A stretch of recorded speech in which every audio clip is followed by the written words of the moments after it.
संख्या पद्धति एवं अंक प्रणाली। आपने संख्या पढ़ी, संख्या जो पढ़ी है ना, और जो अंक प्रणाली है वो अंक, भारत में जो अंक होते हैं वो कौन कौन से अंक होते हैं, अलग अलग प्रणालियां में लिखे जाते हैं। आपने अलग अलग लिपि जो देखी होगी उसमें कुछ अंक लिखे जाते हैं। देखो आपने ऐसे भी देखा होगा, ये एक ऐसे भी लिखा जाता है, आपने देखा एक ऐसे भी लिखा जाता है, आपने देखा एक इस तरीके से भी लिखा जाता है। ये जो बना के ये अलग अलग जो तीनों ही है, इसको अपना आज पढ़ेंगे कि ये जो अलग अलग है वो कैसे लिखें।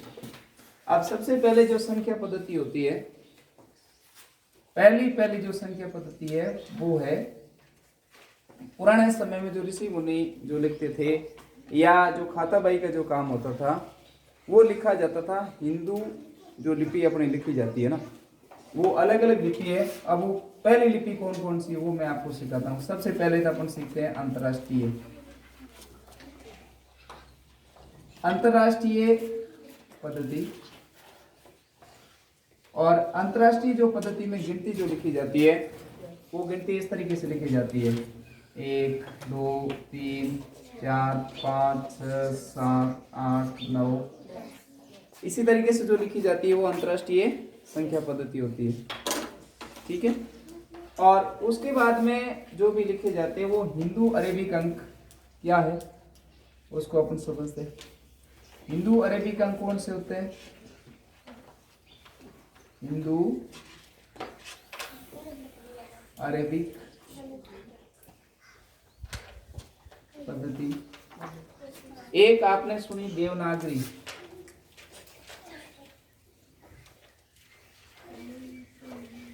देवनागरी लिपि।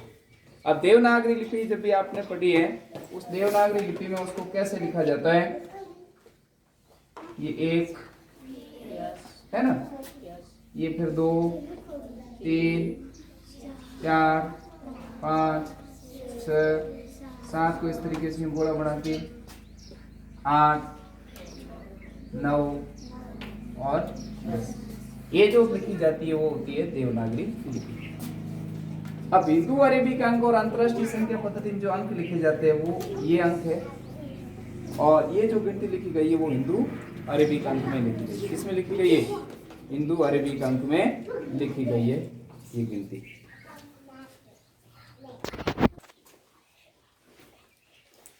हाँ, तो ये देवनागरी लिपि में लिखे। किसमें लिखे गए? देवनागरी। आप अब ध्यान रखना। और जो एक और विधि है वो है रोमन लिपि। रोमन लिपि, रोमन लिपि क्या है? रोमन अलग, जैसे इसको अपन लिख रहे हैं, ये एक के लिए 1 लाइन खींचनी, 2 के लिए 2 लाइन खींचनी, 3 के लिए 3 लाइन खींचनी, ये 3 है। और 4 लिखेंगे तो 5 के लिए भी लिखते हैं, और 1 लाइन इधर खींचूंगा मैं, ये लिखाऊंगा ये 4। ये 5 के लिए 1 भी लिखते हैं। 6 कितना होता है? 5 और 1 6 होता है। ये 5 और 1 6, 5 और 2 7, 5 और 3 8, और 9 के लिए लिखूंगा मैं x, और एक इधर लाइन खींचूंगा, और 10 के लिए x। ये इस तरीके से जो लिखी जाती है वो होती है रोमन लिपि, देवनागरी लिपि। और अंतरराष्ट्रीय संख्या जो पद्धति है, ये पद्धति अंतरराष्ट्रीय संख्या पद्धति है, और इसकी जो लिपि है वो इस तरीके से ये लिखी जाती है, 1 से लेकर ये 9 10 तक 10 आ जाएगी, फिर अपने आप 1 0 आ जाएगा। तो ये लिखी जाती है अंतरराष्ट्रीय संख्या पद्धति में। और ये इन अंकों को कहा जाता है हिंदू अरेबिक अंक। क्या कहते हैं? हिंदू अरेबिक अंक। और ये है देवनागरी। कौन सी है? देवनागरी। और ये है रोमन। अब कभी कभी क्या होता है, इनको चेंज करना होता है, आपस में बदलना होता है, इन अंकों को आपस में बदलना होता है। कभी आपको लिख दिया जाए कि निम्न को देवनागरी लिपि के रूप में लिखो या रोमन के रूप में लिखो। आपको अगर प्रश्न दे दिया जाए, जैसे मैंने लिख के ये दिया है, अब आपको ये जोड़ दे दी जाए, क्या जोड़ दे दी गई है, आपको इस जोड़ को करना है। आप देखेंगे सर ये लिखा हुआ क्या है, कितना लिखा हुआ, पढ़ना है। आता है, ये गिनती हमें आती है, लेकिन यह नहीं आती है। तो इसको सीखने का क्या तरीका है, कैसे सीखते हैं, मैं अभी आपको बताता हूँ। इसके लिए अपन क्या करते हैं बेटा, एक ही लाइन में मैं इनको सभी को एक साथ में लिखता हूँ ताकि आपको समझ में आ जाए। सबसे पहले मैं लिखता हूँ ये अपनी जो आपने गिनती सीखी है वो 1, ये 2, ये 3, 4, 5, 6, 7, 8, 9 और 10 तक सीख जाओ, फिर आसान है आगे। अब मैं इसको सबसे पहले देवनागरी में लिखता हूँ। किसमें लिखते हैं? देवनागरी में। ये 1 इस तरीके थोड़ा सा यूं आटा बना के बनाते हैं, 2 के लिए ये इस तरीके से बनाते हैं, 3 के लिए 3 इस तरीके से, और 4 के लिए बनाते हैं आर। क्या बनाते हैं? आर। ध्यान रखना, ये आर की तरह बनाते हैं। 5 के लिए यूं को बना के यूं पीछे पूंछ बना देते हैं। सर क्या करते हैं? 3 का उल्टा बनाते हैं। 7 को यूं आटा देके बनाते हैं यूं। और 8 के लिए जैसे है ना अपन च लिखते हैं ना, च मतलब आधा च इस तरीके से बनाते हैं। 9 के लिए यूं ई बनाओ और बीच में एक लाइन खींच दो, और 10 के लिए ऑटोमेटिक एक और 0 हो जाएगा। ये जो मैंने लिखा वो देवनागरी में लिखा। किसमें लिखा है? देवनागरी बीच वाली भाषा में। अब मैं लिखूंगा ये नीचे जो रोमन है उस रोमन में मैं लिख लेता हूँ। रोमन में कैसे लिखते हैं? 1 के लिए क्या करते हैं बेटा? एक लाइन खींचते हैं, एक लाइन और आई की तरह बनाते हैं। 2 के लिए क्या करते हैं? 2 लाइन। और 3 के लिए 3 लाइन खींचते हैं।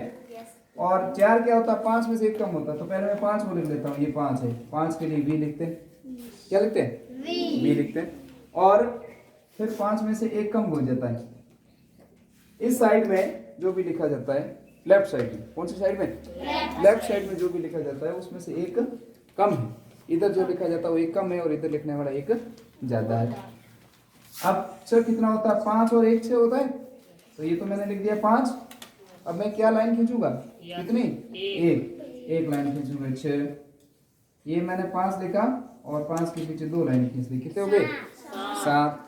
और ये मैंने लिखा 5 और 5 के पीछे मैंने कितनी लाइन खींच ली? 3। ये कितने हो गए? 8। ध्यान से सुनना सभी। और 9 के लिए मैं 10 लिखूंगा पहले, और 10 में से 1 कम करूंगा। ये 10 और 10 के लिए क्या लिखते हैं? x लिखते हैं। 10 के लिए क्या लिखते हैं? x लिखते हैं। समझ में आ गई बात? ठीक है। ये गिनती तो 100 तक जाती है, इसमें कोई परिवर्तन नहीं होता है।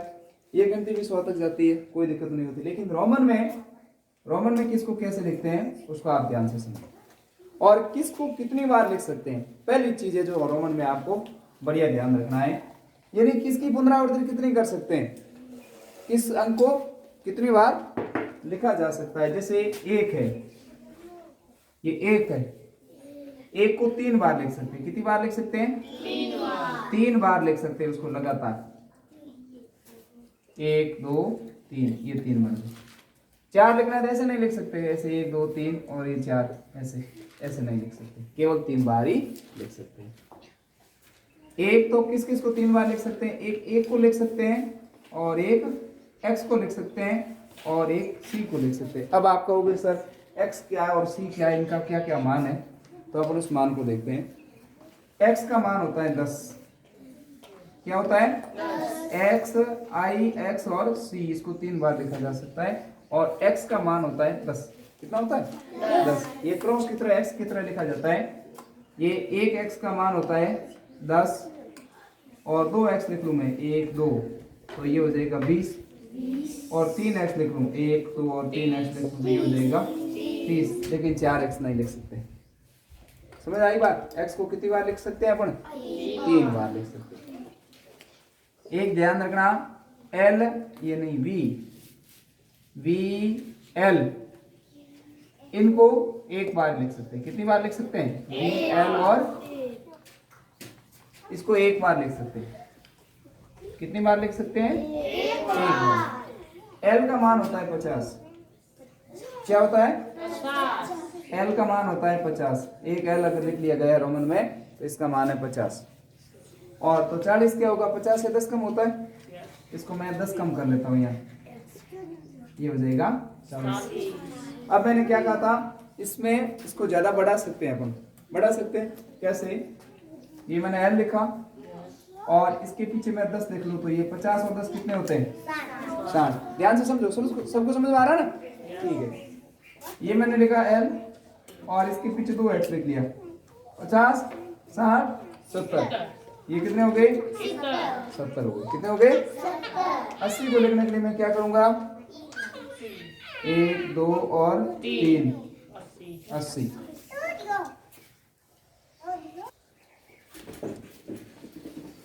हाँ, तो ये 80 के लिए अपन क्या लिखते हैं?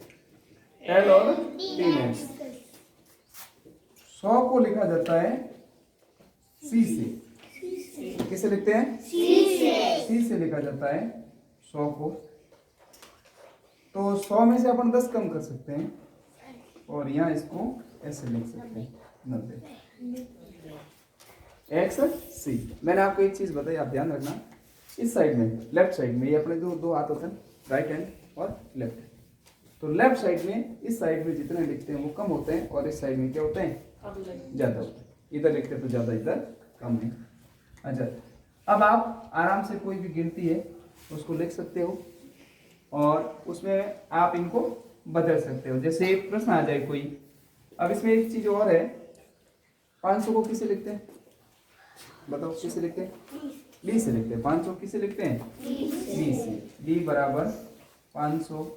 और 1000 को किसे लिखते हैं? M से लिखा जाता है। M से। किसको लिखते हैं? 1000 से लिखते हैं। बस ये याद है।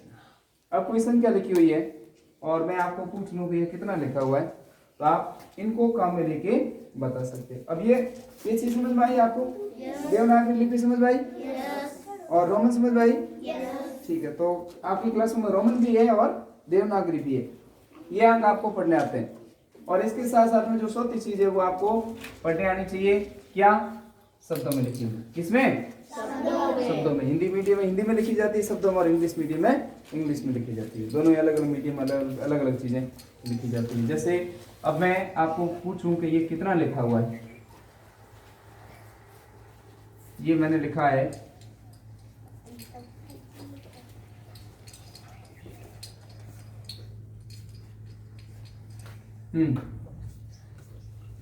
क्या लिखा हुआ? 2x लिखा और फिर 1 भी लिख दिया। कितनी संख्या लिखी हुई है? 1, 2, 3, 4 हाथ खड़े, सभी हाथ खड़े करो। हाँ बोलो, ये कितना लिखा हुआ है? 25 लिखा हुआ है। कितना लिखा हुआ है? 25 लिखा हुआ है। ये x है, ये 10, 10 और 10 कितने हो गए? 20 और 5 कितने हो गए? 25। ठीक है,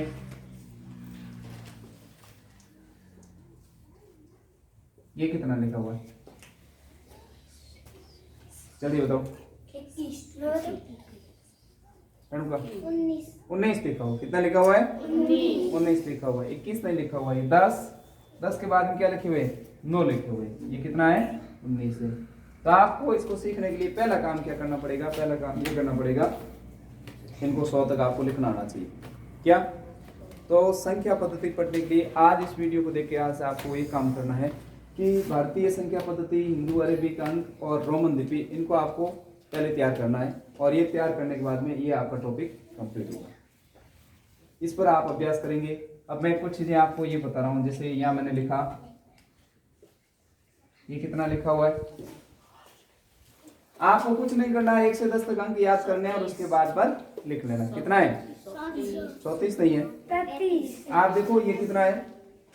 मैं भूल गया, 3, 35 है। ये 3 है और ये 5, 35 है।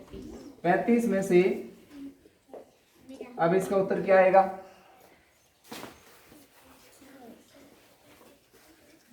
बोलो कितना आएगा इसका? पंकज 15। हाँ 10 आएगा। कितना उत्तर आएगा? 10 उत्तर आएगा इसका। एक और लिखता हूं मैं।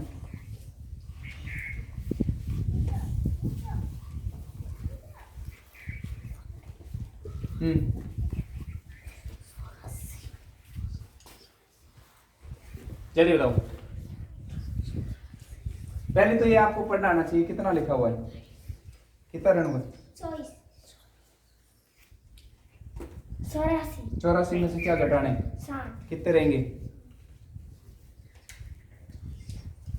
24, कितने रहेंगे 24, और 24 भी ऐसे लिखना है। इस पर आप अभ्यास करें और अगली क्लास में और इसके ऊपर अपन चर्चा करेंगे।